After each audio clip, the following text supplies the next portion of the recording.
Hello friends, my name is Emile, and welcome back to another edition of the Hot Lap Classic. This time we are taking a look at the 1999 Nissan Skyline R34 Calsonic GT. This car was requested by Zero, as was the Autobacks R34, that's the last JGTC Skyline we've had. That one did reasonably well. It's sitting pretty with a 30.290. It is towards the top of the board, but I don't think it's quite as fast as it could have gone. So maybe this will be different. It has the same stats as that car did. All-wheel drive, 702 horsepower, 1,180 kilograms of weight, a hell of a lot of torque. Could be quite interesting, this one.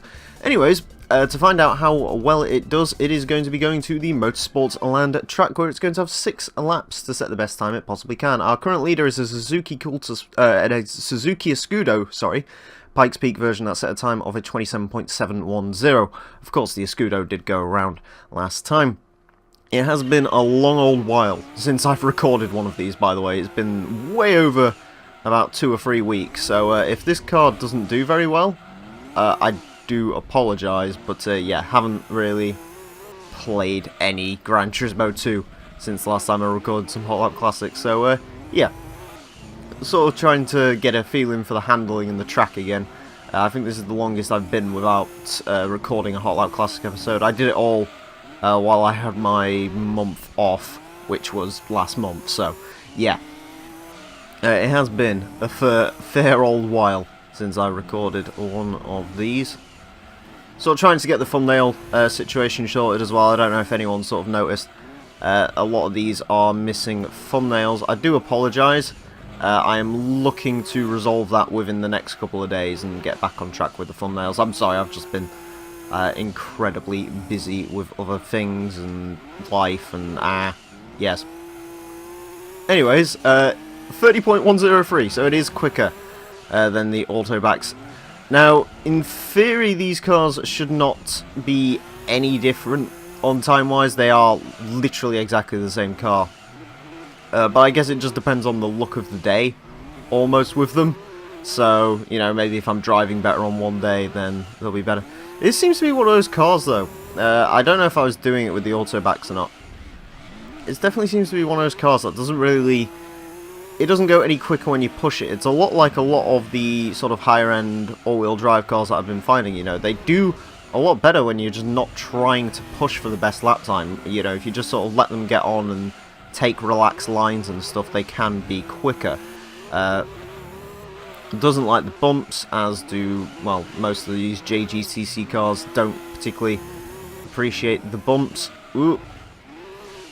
Look that one up. Yeah, we're not going to quite get on the same line, so I'll go back and have a bit of a run-up for that one, I think. Yeah, it is a good car. These sort of JGTC cars, they a little bit weird around this track usually. They're actually quite long cars. You know, they are actually quite sizable, which isn't particularly good. They also do weigh a fair more bit than you'd reckon. You know, they're about 1,200 kilos each, which is, you know, surprisingly a lot. Of course, the Skyline ones around this particular track are by far and away the quickest, just because they have the all-wheel drive advantage. I believe it's the Supras which are doing the worst, because I believe the NSX, the mid-engine rear drive ones, because they have a bit of a power deficit on them, they aren't too bad. A little bit of sliding and so on and so forth through there. Try and get a clean line.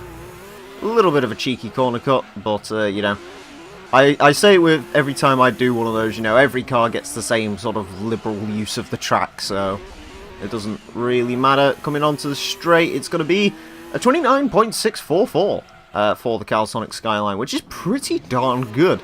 Actually, that does get it into the under 30 club, which admittedly is sort of where I expected this car to be anyway, but yeah, that's damn good time, and it is quicker than the Autobacks. But again, don't take that as an offence to the Autobacks, because that would have been quicker if I was on the same day, basically. That's the way this works. So yeah, and apparently the lap times were a little bit all over the place. Could it have gone quicker? Marginally. You could probably get it to like a 29.5, but I don't really think there's much more to come out of the Skyline other than that. Anyways, let's go see where it places on our leaderboard.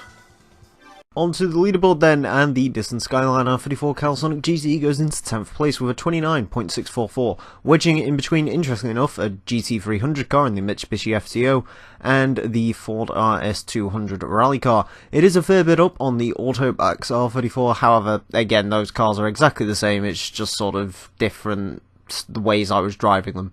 Basically was the issue in there, but both of the cars are exactly the same, and they would get exactly the same lap time if everything was the same. But anyways, I hope you enjoyed this episode of Hot Lap Classic. As always, if you want to request cars for this series, you can do so in the comment section and go into the description for a full request list form. Thank you all very much for watching, and until next time, farewell.